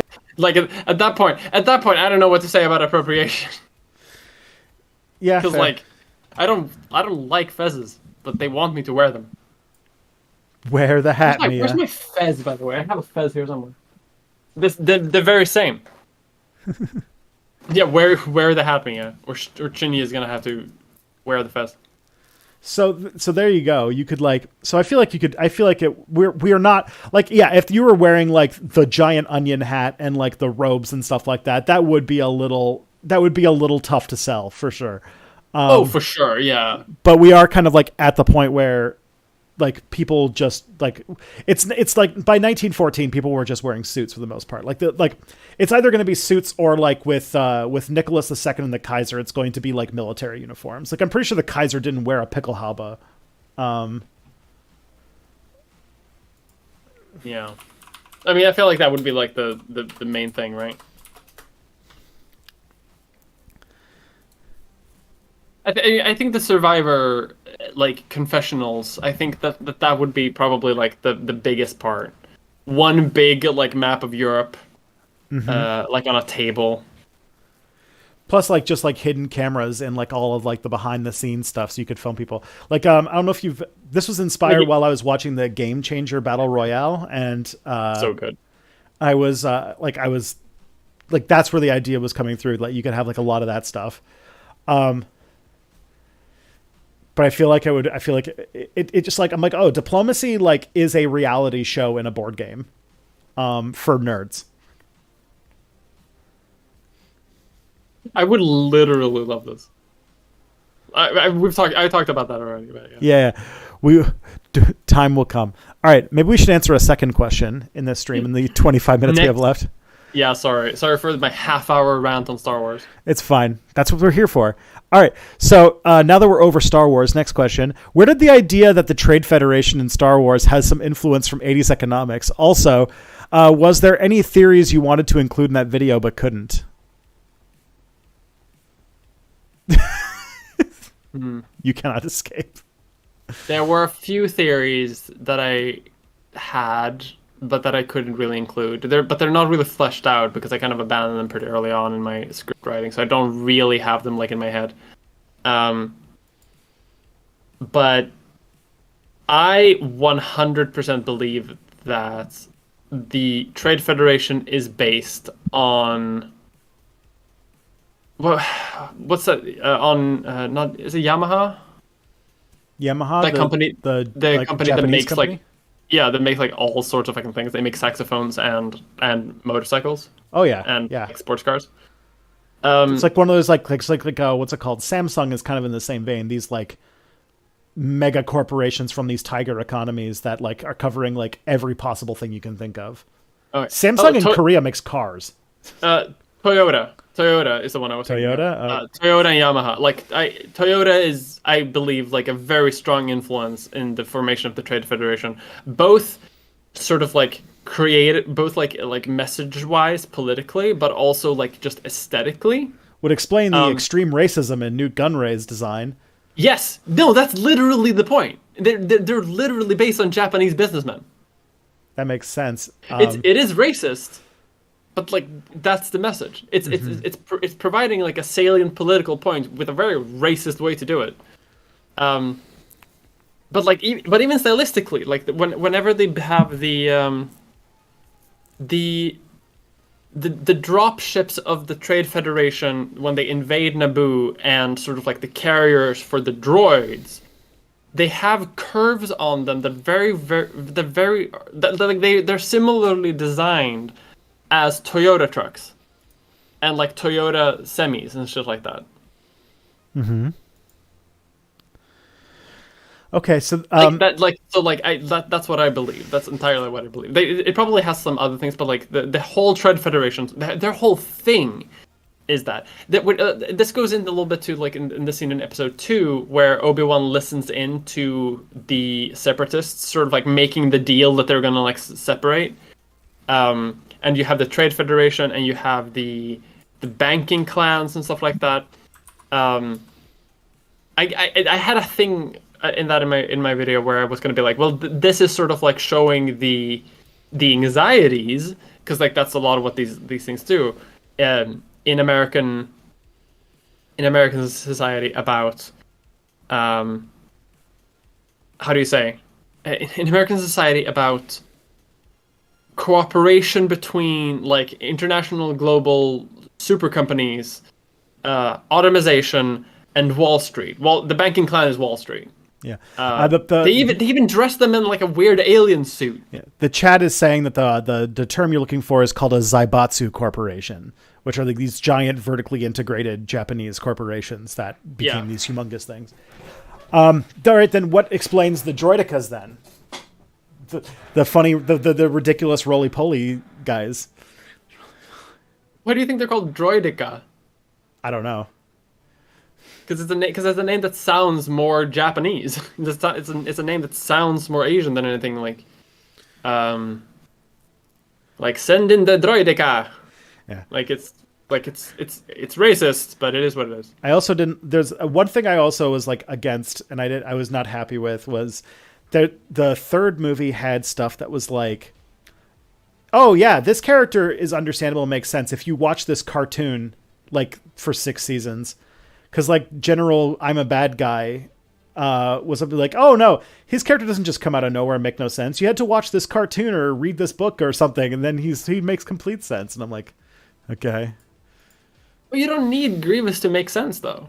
He's just kind of a villain. Like kind of, yeah. Like he's in charge of the Confederate military. Mm-hmm. He doesn't need to do much more than that, at least in the movie. Yeah. And Count Dooku is also like as a character gets introduced in the second movie, and I think it kind of works. You don't need to know super much about him, and then sort of the shows add in a whole like backstory about them, which you really don't need. They're not. And now the new shows are doing that too. Like the Mandalorian had a thing about like a terrorist who said that Count Dooku was a visionary for democracy, and I was like, what are you talking about? Why is this part of the Mandalorian? I feel like I remember I tried to read a little bit of like the newish Star Wars novels, and I feel like they're trying to set up a story that after like the events of main Star Wars, like the original trilogy, that everyone has sort of had like, because the New Republic has not been very good, that everyone's been like going back and forth about like, oh, was the Empire really that bad? And like everyone's sort of like, yeah, like reevaluating history. All right. The next question I got here is, what is your opinion on making computers sustainable again, stepping away from doing everything on the cloud and using hardware for longer periods of time?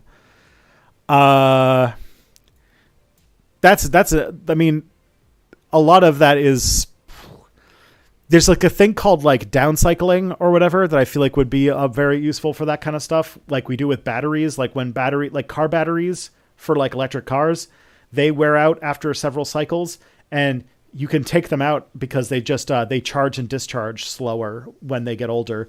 So you can just put them in other uses where you don't need a battery that can discharge energy that fast. And you could do the same thing with like processor power. Like, I wish that there were more easy ways, because I feel like everybody ends up with just like a pile of old cell phones. I feel like there's got to be a way that we could like use this little computer in our phone to do something that's not just like sitting in a drawer. But that's the main thing, is that like so much of it is designed with these integrated circuits that are so small that they can't be modularly replaced and such. And that is the problem. And you fix that in design. Like, you could have our computers last a lot longer if you could just, take out one part and replace it with a faster part. Yeah. The EU is doing a lot of work here with like new legislation about like demanding that certain things be more replaceable. Mm-hmm. Like phone batteries in the EU now have to start being replaceable. That's a very good idea. And that's like a big part of the waste, right? Because like the battery dies on your phone, and that's when you get a new one. Yeah. And if the effort wasn't entirely profit, you could also design a lot of those parts to be recyclable. Like, if we just put any effort into making our like microchips easier to melt down and recycle or anything like that, like that would be great. But we aren't, is the problem. There was a really cool phone a while back that never took off because of how phones work, but it was a completely modular phone where you could like literally like take out parts and replace them with other parts in like a plug and play fashion. And obviously it never went anywhere because it was just some like low tech thing, but I thought that would have been a cool idea. If we lived in it gave us a glimpse of what a consumer friendly technology society might look like. Alas. All right. Do we know what demarchy is? If yes, what do you think about it? Have you ever heard of demarchy? I've heard the word. It's a political system based on many decision-making groups that deal with specific functions in a given area: transport, parks, land use. The members of that make up each group are randomly chosen every year. Oh, so it's like sortocracy. Yeah, we're talking sortition. Sortition. I've actually been on board with sortitionism. Sortitionism needs like some stuff in place to make it really work, because you would need to have it so that people weren't like sacrificing their careers if they got lottery to do these things. But if there was like a way so that like you knew you weren't sacrificing like a lot, then you could like do the lottery. Then I'd be perfect. I think that it would be more democratic than the system we have now. It's a more democratic way to run a government that doesn't involve voting, which is a weird thing to say. I don't know. You're a politician, so maybe you have a different take on that. I like it when people vote on me, vote for me. Yeah. Yeah, I don't know. I feel like that would be difficult to do. I'm not super on board with the whole sortition train. I think there are interesting ideas there, but I'm not on board with it. I'm much more on board with like much more like many more local councils type of thing with no executives as part of it. Sweet. Yeah, I'm much more like obviously this is like just relative to the size of different. I would rather that we didn't have political entities that were large enough that everybody who was involved in it couldn't just have a say like informally by just showing up to meetings and talking or knowing everybody. I'm still of the contemplation that the largest individual like independent political entity should not be larger than Dunbar's number. I agree. Which basically I feel like is basically anarchism at that point, because Dunbar's number is not a high number. Like there should not be a country on Earth that has more than like about 300 people in it. No, I agree. And they can be highly integrated and coordinated, but I feel like if I can't, this is like the biggest issue in political theory, in like the way that I think why our world is so terrible, is because things have gotten to the point where we have to abstract people. And I would like it so that every political decision was made by people who had at least some passing familiarity with every single person in their polity, that like you couldn't abstract them to a number. I feel like the second we start abstracting people to numbers and demographics and that kind of thing is when we start dehumanizing the people that you're making the rules for. And that is the first step towards all the problems we have. Like, legitimately, like there's a reason why there was a lot more like socially progressive change during times when societies became less urbanized. Like a lot of people romanticize the era of like the Roman Empire, for example, forgetting that like a lot of social like innovation didn't really happen during that time. Like a lot of architectural things, like a lot of like empire things, sure. But when people talk a lot about the Dark Ages, a lot of pretty progressive things happened during the Dark Ages, like in the villages and shit. Because when you live in a village, you can just be like, well, me and a bunch of the other people kind of want all the fields to be like communally owned, and now they are. So get fucked, Lord. Mm-hmm. Yeah. Then the Enclosure Acts happened. Yeah. I would say that Ruined everything again. Even like in American history, like the Wild West, people had like what was called the Wild West, but like the time before like the Western colonies or the Western territories of the U.S. were fully integrated, and they were still like the government still had a very loose hold over that area. There was a lot of like people who were like people who are different flavors of queer or people who were like people of color who would be like oppressed in the polity, moved out there and had entire lives. And you saw things like the women's suffrage movement actually had its origins in the West because women played such a large role in like the sort of building of the places there. This is me intentionally glossing over that this place has a large history of like, displaced ethnic cleansing of the indigenous people there. I'm just talking about in the sense of like the political structures of yeah. there, yeah. Mm-hmm. But like what those political structures do, that's a different thing. Yeah, but like the first states in the U.S. to give women the vote were like in the 1870s, and they were like all in the West. Plus, like all of the like the IWW, the radical anarchist union, began in like mining towns. Yeah. So yeah, smaller polities. Every apartment building should be its own country. Yeah, I agree. With its own flag and national anthem, and like can choose their own political structures. We're gonna have so many fucking empires. Mm-hmm. The whole Roman Empire lives again in apartment block 2B. Yep. Turns out that the most progressive country in history was the Holy Roman Empire. All right. Okay.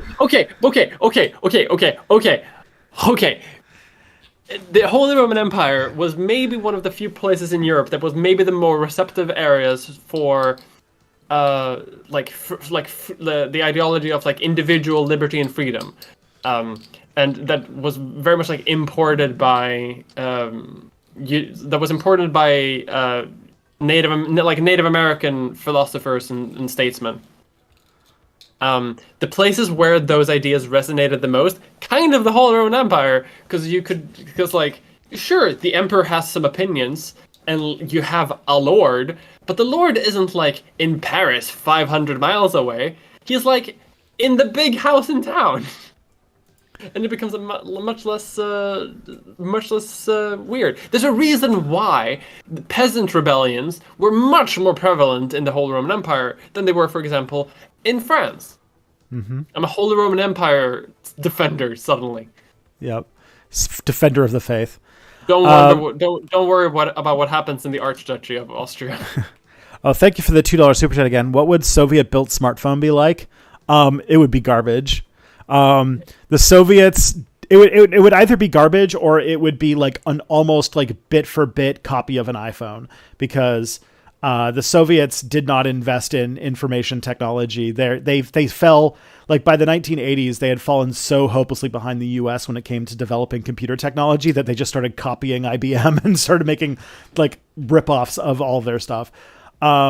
And by today, the Soviets would probably have a smartphone and it would suck, and it would be mostly stolen from like Android or something. What? Okay, but what about the hypothetical where they did invest in information technology? Oh. Because I'm imagining it to be like long-lasting as fuck. Yeah, it's like, it looks like one of those like 2002 brick flip phones, but you could like literally like throw it into space and it would still work. It's made of like 2 parts and it just like never stops working. Yeah. And they're both like replaceable. Like one of them breaks and you can just like, oh cool, I just like remove it, stick in another one. Yeah. Soviets did design shit like that where they were very simple, but they were like absurdly durable. Yeah. The AK-47 of phones. Oh, Shit's man. built to last when you don't have a profit incentive to make things break, so you have to buy more shit. Yeah, and in fact, actually, the Soviets, because they were not exactly a rich country, they had a lot of incentives to make things cheap and last a long time. So, Yeah. Like one of the reasons why Chernobyl happened the way it did is because they were like, no, it's like they used like cheap materials because they couldn't afford expensive stuff because the Soviet Union was always economically struggling. Cost saving measures, baby. I feel like there was like probably like except for like the 1960s and maybe like the 1930s, there wasn't ever like a economically good time for the Soviet Union.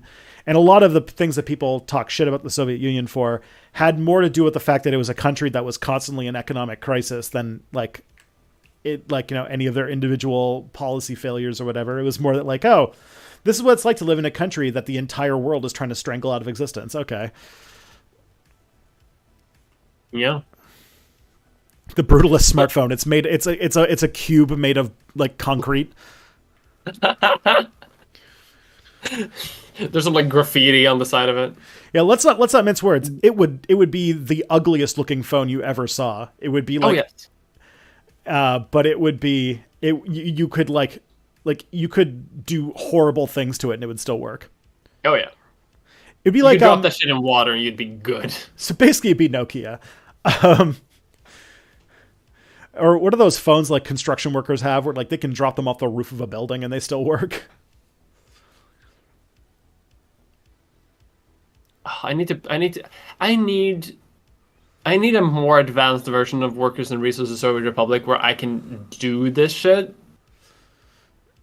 I want to live in an alternate reality where I can do it. Mm-hmm. The Soviets built a propeller plane that could go as fast as a jet. That is based as shit. That is peak Soviet silliness. I love it. I feel like sometimes Soviet engineers just did shit because to see if they could.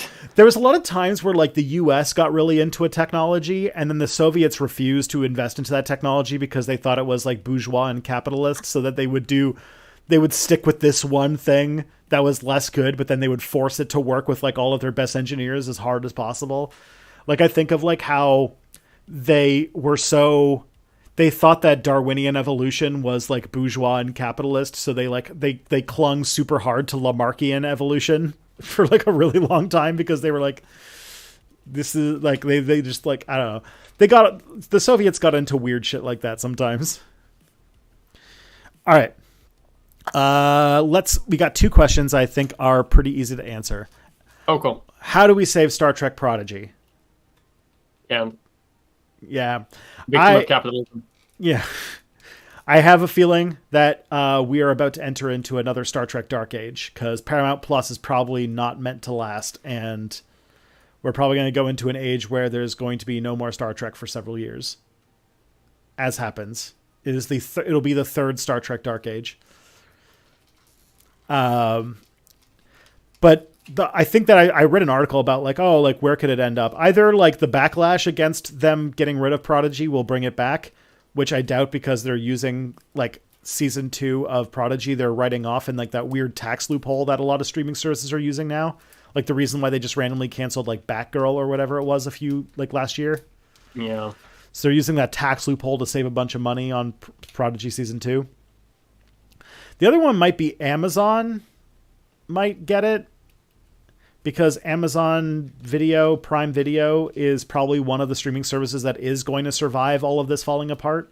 And it has distributed Star Trek in a lot of countries that are not America. So that's probably where it's probably just saving Prodigy will probably be it ending up there. And somehow Jeff Bezos being able to convince Paramount to make more seasons of it. All right. Last question we got here. What character do you wish returned in Picard but didn't? I still haven't finished Picard. It's good. Just haven't finished it yet. Doesn't Worf return He does, in the yes. last season? Yeah, then I'm happy. That's all I want. I do have one, which is Barkley. There's no Barkley. Barkley. We love Barkley. I want to see that Lieutenant Broccoli's become like a hologram super engineer or something. Yeah, that'd be nice. I'd like to see that. I want to have two scenes with him. One where he apologizes to Deanna Troi for being a creep and says that he's better now and he's turned over a new leaf and he's become a better person. And two where he's just being our neurodivergent king somewhere. He's just following a special interest somewhere to like some nth degree and is saving the entire universe as a result. Yeah.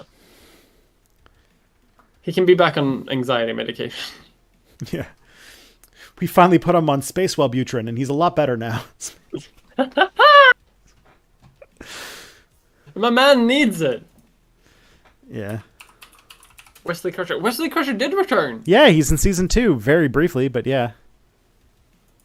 He did return. He was there for like a split second, yeah, as you say. Because he's like with the Traveler now or some shit. Yeah, although it probably would have been good if he had like actually met his, like, what's it called? If he had met his mommy and his stepbrother. Oops, yeah. Spoilers. Or half-brother.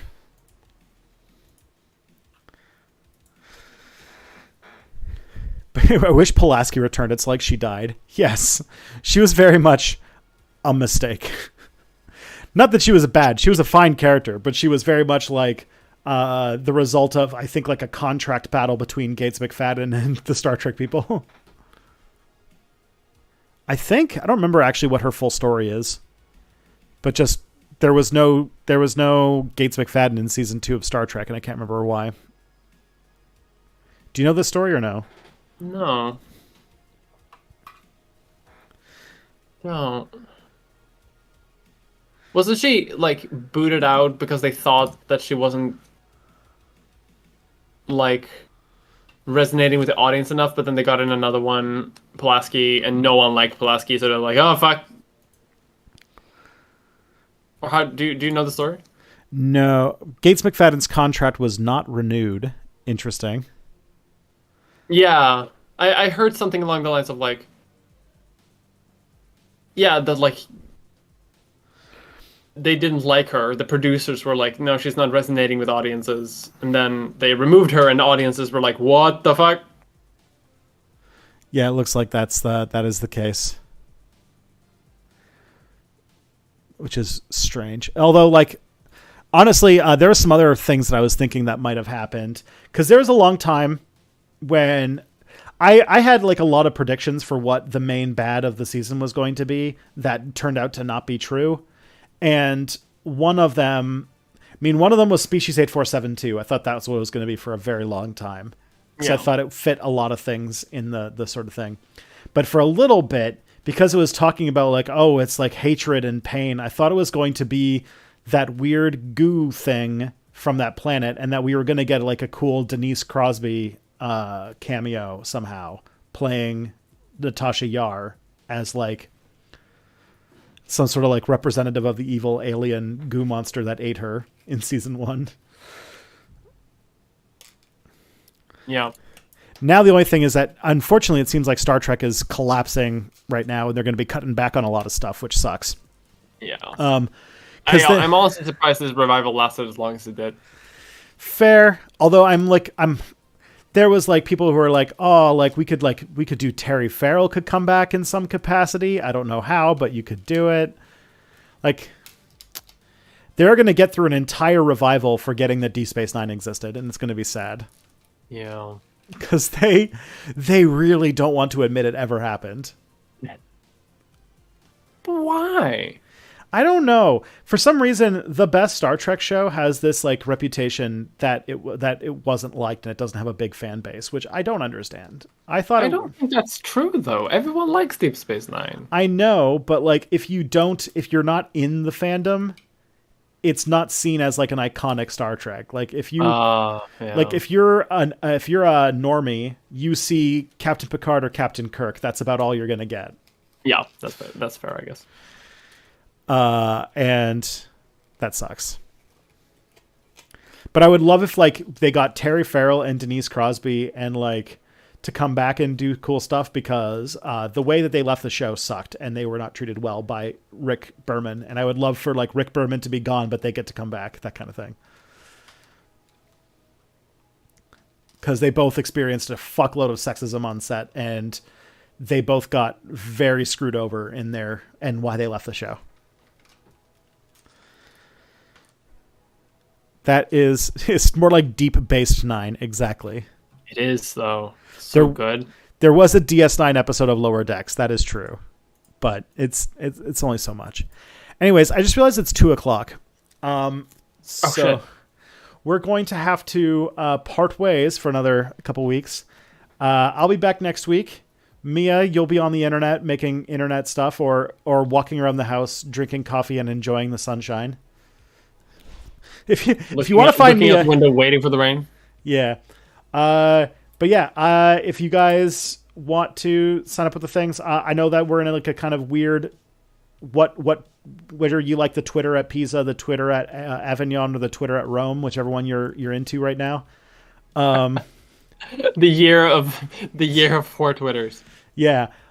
So if you guys are really into that, I am Tristan PJ on Twitter and Instagram Twitter. And I am stepback.nebula.tv on Blue Sky. So those are things. But either way, Mia, where can people consume Mia content? You can consume Mia content on miamulder.com. That'll take you to my YouTube page. Potato Politics on twitter.com. Mia Mulder on Blue Sky. Leechfest just came out with a new episode about bugs as drugs, which is very good. Like the historical application of insects in medicine. Very fun. And we are currently making an episode on typhoid, which is also very fun. And that's where you can spot me and my voice hanging out. Yeah. And also at my window, wasting time on my Nintendo Switch. Sweet. Yeah, but everybody, be good to yourselves. Take care of yourselves. Take care of each other.